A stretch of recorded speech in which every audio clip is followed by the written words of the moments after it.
Hola, para completar la práctica de las resistencias en paralelo vamos a realizar la medida de una de las resistencias con el ohmímetro. El procedimiento adecuado es extraer la resistencia del circuito y llevarla a los terminales, a las puntas de prueba del polímetro.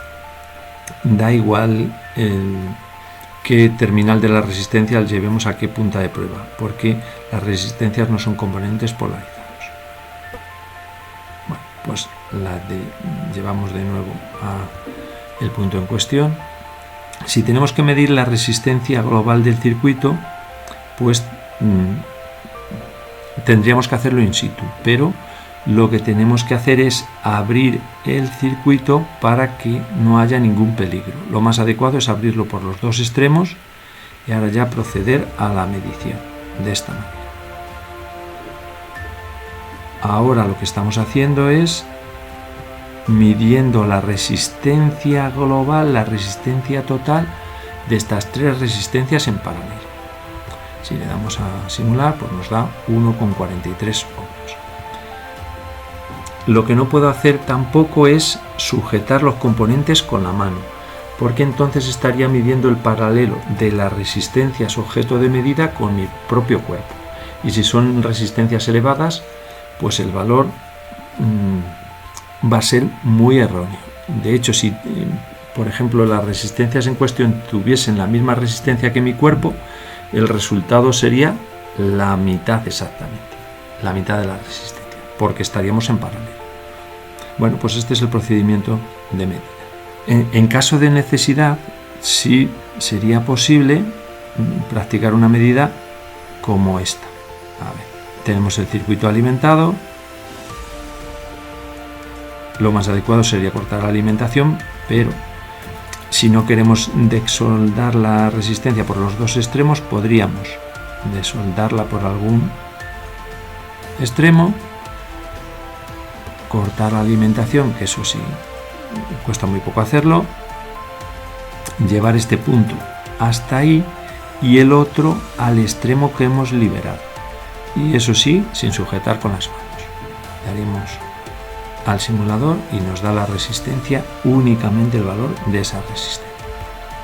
Bueno, pues para concluir la práctica, lo que vamos a hacer es trabajar con una pequeña tabla que yo ya tengo hechos todos los cálculos, en la que he trasladado el valor de la resistencia según el código de colores, el valor medido, que cuando hagamos la medida con componentes reales nos va a salir ligeramente distinto al valor del código de colores, porque las resistencias tienen una tolerancia, y esa tolerancia, como habíamos visto, depende del último anillo, del anillo situado más a la derecha.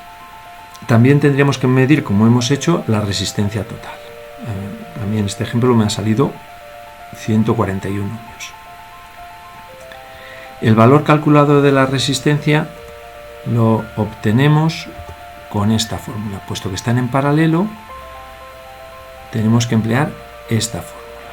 Es decir, sumamos el inverso de las resistencias, y luego a ese resultado hallamos el inverso de ese resultado.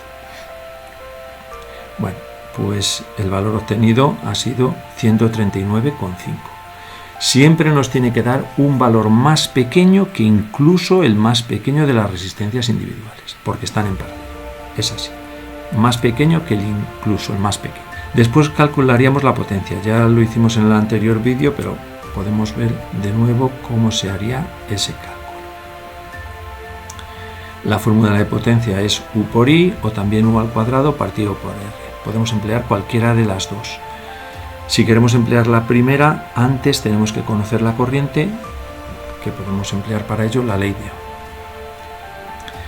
Y si empleamos la segunda, pues nos sale el resultado mucho más rápido. La tensión al cuadrado dividido el valor de la resistencia. Tengo hecho el cálculo solo para la resistencia de 220 ohmios. Bueno, pues nos saldría 0,3682 vatios. nos tenemos que asegurar, como había explicado en el anterior vídeo, que esta potencia disipada es adecuada según el tamaño de la resistencia. Siempre la potencia nominal tiene que ser mayor que la potencia que se vaya a disipar, si no se quemaría. La corriente también explicamos cómo se medía en el anterior circuito para una resistencia individual o para la corriente total. El valor calculado de la corriente, puesto que están en paralelo, es la suma de estas corrientes. También lo tenemos puesto aquí, lo podemos ver con ese resultado como en forma de ecuación. La corriente total es la suma de las tres corrientes. Estamos aplicando la ley de los nudos y nos sale este valor. Y por último, lo que vamos a hacer es calcular la tensión de acuerdo al valor medido de resistencia y al valor medido de corriente. Se trataría, por tanto, de multiplicar este valor por este en cada una de las resistencias y también para la resistencia total. El valor que nos sale es, como digo, este que tenemos en pantalla, y por último, pues ver simplemente esa ecuación, que sería esta de aquí.